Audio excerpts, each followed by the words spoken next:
बेटा, ए बेटा, कहाँ है तू? क्या हो गया मम्मी? बोलो, हम यहाँ पे है। अरे बेटा, जो हमारी घर की बहू बनने वाली है वो थोड़ा मोड़ा पढ़ी लिखी है कि नहीं? हाँ हाँ मम्मी, निशा ने ना 10वीं तक पढ़ाई की है और 10 बार फेल भी हो चुकी है। हाय राम, मैंने तो तेरी शादी कितनी धूमधाम से सोच रखी थी कि तेरी शादी एक टॉपर लड़की से कराऊंगी, लेकिन तूने हमको एक बात भी नहीं मानी और तू इस 10वीं फेल लड़की से शादी कर रहा है। ऐसा मत बोलिए सासू माँ, मैं 10वीं फेल हूँ तो क्या हुआ, मैं आपके सारे सवाल का जवाब दे सकती हूँ। अच्छा, तो ऐसी बात है। अभी मैं तुझको परीक्षा लेती हूँ, अगर तू पास हो गई तो शादी होगी, अगर नहीं होगी तो शादी कैंसिल हो जाएगी। तो तू ये बता, ऐसा कौन सा जानवर है जो 10वीं में 10 बार फेल हो चुके हैं? ये कौन सा बेहुदा सवाल पूछ रहे हो सासू माँ? आपको सवाल पूछना है तो ये पूछो, खाना बनाना, बर्तन मांजना, कपड़े खींचना आता है कि नहीं, और तुमको झाड़ू पोछा करने आता है कि नहीं। अरे गुस्सा मत करो अंजलि, जो मेरी माँ पूछ रही है उसे तुम सही सही जवाब दे दो, वरना मेरी माँ बहुत जिद्दी है, हम दोनों की तो शादी नहीं होने देगी। अरे तुमसे शादी करने से अच्छा है मैं किसी कलेजे कुत्ते से शादी कर लूं पकड़ के। रोज रोज ताना घर में सुनने से अच्छा है वहाँ 2 वक्त की तो रोटी सही से मिलेगा ना।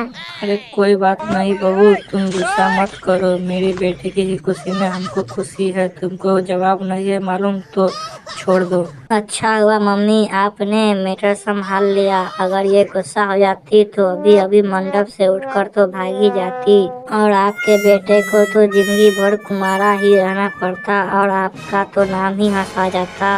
ये बात बिल्कुल तुमने सही कहा है बाबू, ये बात लेकिन तुम्हारी मम्मी को कहाँ समझ में आ रही है।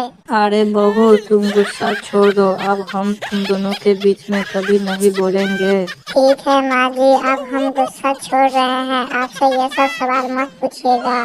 ठीक है बहू। चंपा, ओ चंपा। क्या हो गया रे पेड़ा लाल, तू सुबह सुबह कौवे की तरह काव काव क्यों कर रहा है? देखो चंपा, मैं तुझसे कुछ कहना चाहता हूँ। तो तू फटाफट बोल दे कल मुहे, हमको पास इतना टाइम नहीं है, हमको मुकेश अंबानी के मीटिंग में भी तो जाना है। मैं ना तुमसे नजरों ही नजरों में प्यार करने लगा हूँ, क्या तुम मुझसे प्यार करती हो? अरे बदमाश, तू तो जानता है ना, हमको तो बड़े बड़े लोगों के साथ उठना बैठना है।